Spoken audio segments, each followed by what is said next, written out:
I'm here now with Tom Morgan, who is a biker in his own right, but more importantly does a terrific job with a large bike rally in April. Tom, tell us about that.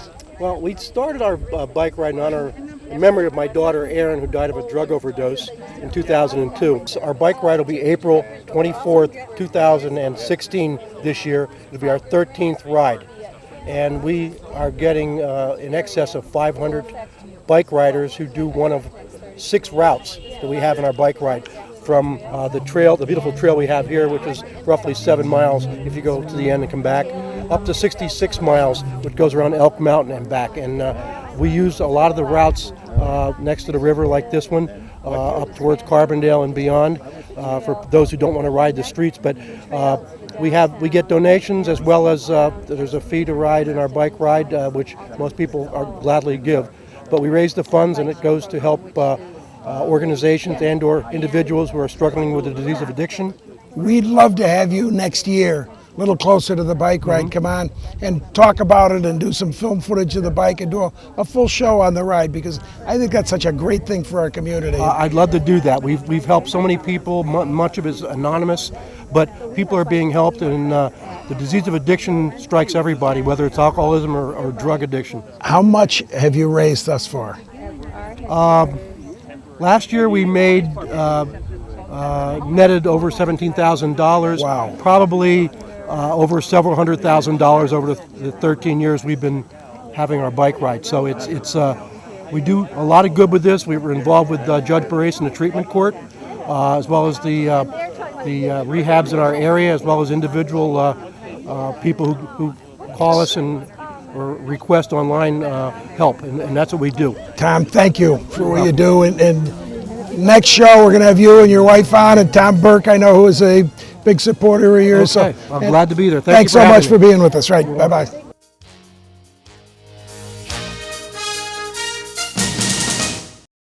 Have you been denied Social Security benefits? You can appeal. If you are disabled and if you have been paying taxes, you've earned your rights to your Social Security benefits. Call O'Malley and Langen, and remember, we don't get paid unless you win.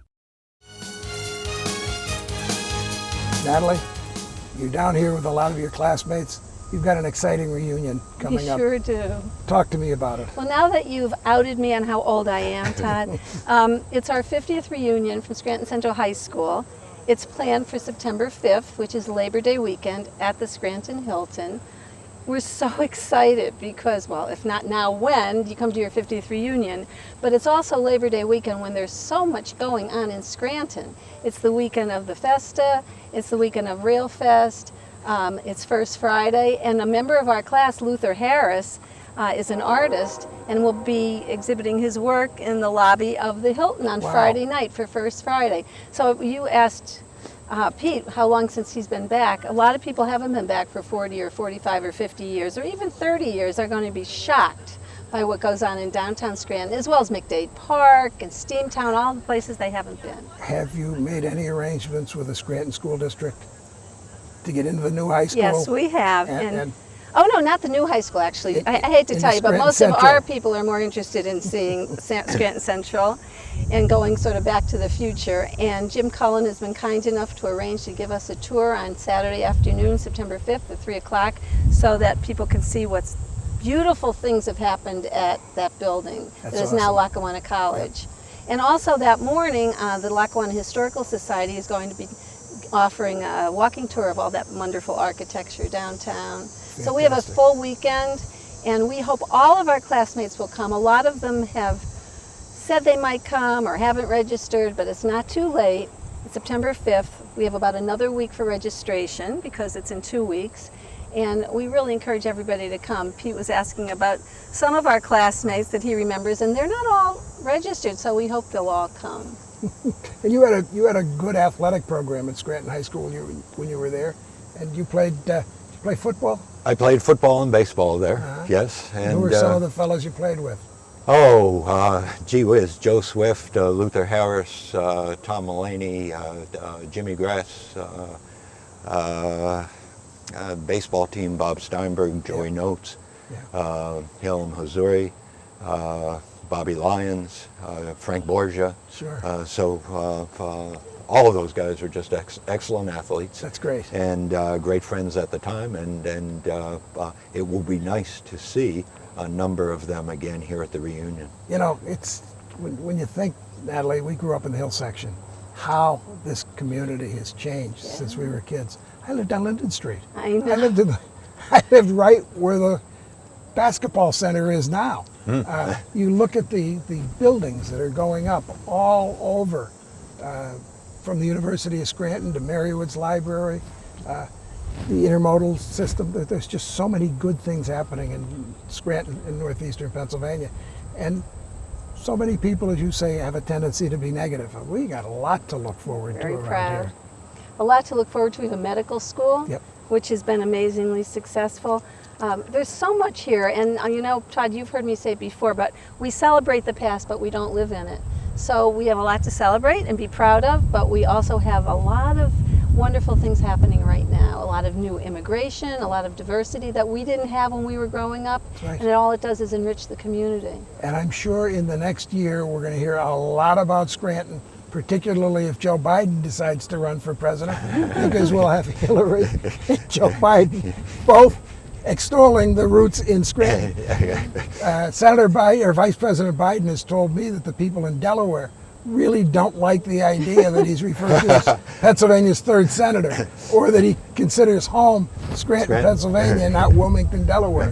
And Hillary the same way. I know anytime she comes into the city, you're right on her guest list. You grew up with Her father and my father were good friends, but you know, I just think that I always say there's only 1 degree of separation between Scranton and the rest of the world. Everywhere I go, I meet somebody who's either from here, or their family's from here, or they know somebody from here.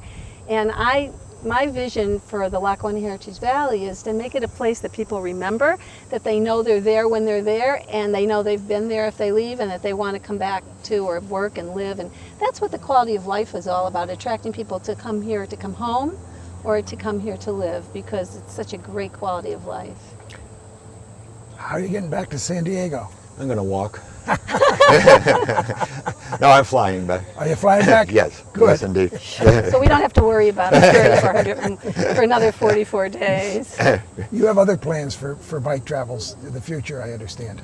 I would like to go to Europe next summer for 2 months would be a nice period of time, and cycle in parts of Europe. I don't have that trip planned at all as to where I'd like to go. But in Europe, cycling is even bigger than it is here, and they have lots and lots of dedicated trails like this there, and so it's much more conducive to a more stress-free cycling experience. And so I look forward to that, and I hope I could pull it off. You know, Nat, like with your bicycles and with the enthusiasm that is developing in this area for biking, you're doing great things for the environment as well. Yes. I mean, This we're is not all- going to need to do so much fracking if people use pedal power rather than gasoline. And that's oil. another part of this grant we're applying for that's so important, alternative transportation, because this trail does allow people to use bikes or walk to work and to school, use alternative to automobiles. And also the bus racks, the public transportation, there are bike racks on the buses now No in Scranton kidding. that are all in use. And the bike racks around downtown Scranton, which when we put them there about 5 years ago, nobody really knew what they were. And now they're used all the time, day and night, they're filled. So it is changing the culture, and people are starting to travel by bike. And by the way, there was an article in the paper about 2 weeks ago that Scranton is now, by some national poll, Scranton and Wilkes-Barre listed as the 4th fastest growing bike to work communities in Wow. the country. So. Isn't that terrific? And we saw one of your, as a matter of fact, person who took the first bike out of the, He's the right center. here. He's right Was- here with us. He Yep. just came back. And was walking the trail, and he just couldn't say enough good things about the ability to get out and get a bike. And He comes in 2 or 3 times a week and takes a bike for an hour or so, and then the other days he walks, or maybe the same day. But anyway, we were down at the Hilton a couple weeks ago, and they showed us the people that have been renting the bikes there from Portland, Oregon, and Seattle, and all over Wow. the country, and they just can't believe it's free. There are a lot of these programs in other cities, but most of them you have to pay for. well, What you've done is a wonderful thing for the community. I can see it's just going to continue to grow. And Pete, good luck to you in your travels. Thank you. And thank you for encouraging our kids to continue wearing those bike helmets, because that's so important. And Bike Scranton. Yeah, that's right, Bike Scranton. I love the shirt. So, thank you for sharing your Sunday morning with us on You Be the Judge. Is that a good enough?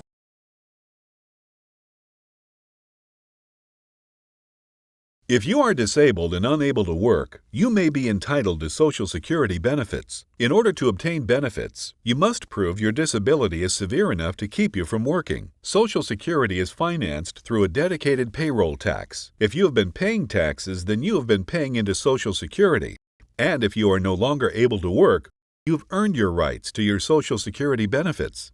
Call the lawyers at O'Malley & Langen, representing Social Security claimants for a quarter of a century.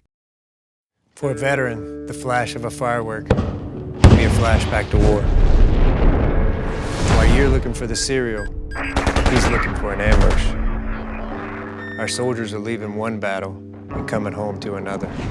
We're fighting a war against veteran suicide, and we're losing. In fact, 22 veterans take their own life each day. I know because I was almost one of them. I was U.S. Army paratrooper, Green Beret, eventually in Delta Force. I did 40 months of direct action combat. But I didn't come back the same man who had left 2 decades before. Everyone says, we're glad you're home safe. I wasn't. And many of our veterans are not. They're still at war. So this is your mission. Help us claim the 22. You can give our vets the hope and encouragement they need to get well. And it's as simple as a post or a tweet. Let's turn every 22 into a show of support. When you do, you're letting our vets know they have an army behind them. Let's win the war against veteran suicide. Your mission begins at mission22.com. Hi, I'm Todd O'Malley with the law offices of O'Malley & Langen. If I say the phrase life-changing experience, what do you think? Getting married, having a baby, buying a home, all good things. I'll bet you didn't think work injury, and that's a problem with our society.